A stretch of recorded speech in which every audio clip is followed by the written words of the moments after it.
ये हवेली राजा महाराजा के दौर में बनी थी, लेकिन पिछले 18 सालों से उस हवेली में कोई रहने नहीं आया।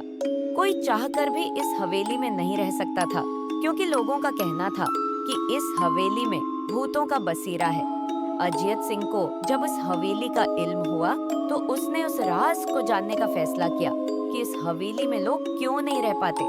मजबूत कुव्वत इरादी के साथ उसने हवेली में रहने की पूरी तैयारी की। जब वो हवेली के अंदर जाने के लिए कदम बढ़ाया, तो दरवाजे पर किसी नामालूम शख्स ने उसे रोक लिया और करीब आकर कहने लगी, तुम कौन हो और कहाँ जा रहे हो? इज्जत सिंह ने जवाब देने की बजाय सवाल किया, क्या मैं जान सकता हूँ तुम कौन हो? मेरा नाम अर्जन सिंह है और मैं पास ही रहता हूँ।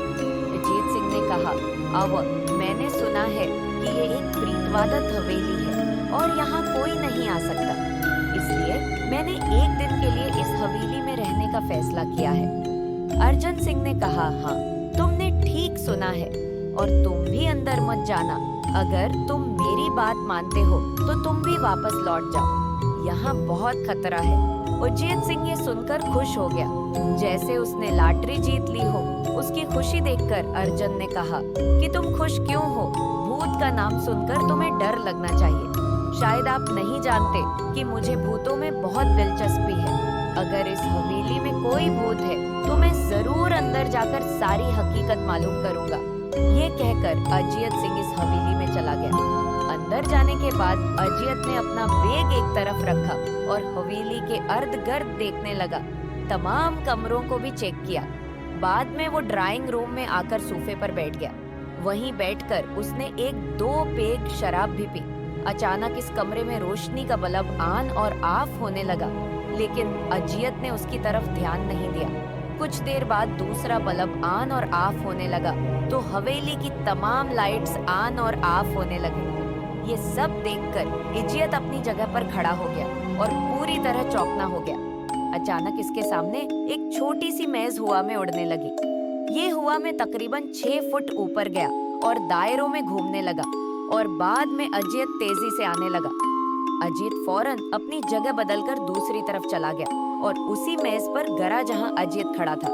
इससे पहले कि अजित कुछ समझ पाता, सोफे की चादर उसकी तरफ आने लगी। वो जल्दी से खड़ा हुआ और दूसरी तरफ कूद गया, जिसकी वजह से सोफा दीवार से टकरा गया और अजित बच गया। अचानक सब कुछ खामोश हो गया। अजित ने एहतियात से इधर उधर देखा और ऊंची आवाज में कहा, तुम जो भी हो, आगे आओ और बात करो। एक बड़ा सा साया उसके सामने नमोदार हुआ। इज्जत ने साये की तरफ देखा और कहा, तुम कौन हो और तुम मुझे क्यों मारना चाहते हो? साया, तुम्हारी गलती की वजह से उज्जत। मेरी गलती? मुझसे क्या गलती हुई? साया, इस हवेली में आने की गलती। मैं इस हवेली में किसी को खुश नहीं देख सकता। उज्जत, लेकिन क्यों? इस कदमों के निशान ने जवाब दिया, 18 साल पहले उस हवेली के मालिक ने मुझे यहीं मार दिया था। इसमें मेरा कसूर भी नहीं था। इस वजह से मेरी रूह इस हवेली में भटकती रहती है। मैं इस हवेली में किसी को रहने नहीं दूंगा, क्योंकि मेरा कत्ल इसी हवेली में हुआ है। जो इस हवेली में रहने आएगा वो मर जाएगा। अजियत ने कहा, मैं तुम्हें तुम्हारे हकीकी रूप में देखना चाहता हूँ। तुम्हें मारने से पहले मैं तुम्हारी ये ख्वाहिश जरूर पूरी करूंगा। और इस साये ने एक खौफनाक दरमियानी शक्ल अख्तियार कर ली। उसका चेहरा इतना खौफनाक था कि अजियत भी एक लम्हे के लिए डर गया, लेकिन अगले ही लम्हे इसने खुद पर काबू पा लिया। बाद में उसने अपनी जेब से सफेद पाउडर निकालकर भूत पर फेंक दिया। जैसे ही पाउडर भूत पर पड़ा, वो जुलने लगा। बड़े बड़े शौले उठने लगे। वो जोर जोर से चीखने लगा और बाद में पूरी तरह झलस गया। उसके बाद अजियत ने सुकून का सांस लिया और वहीं सो गया।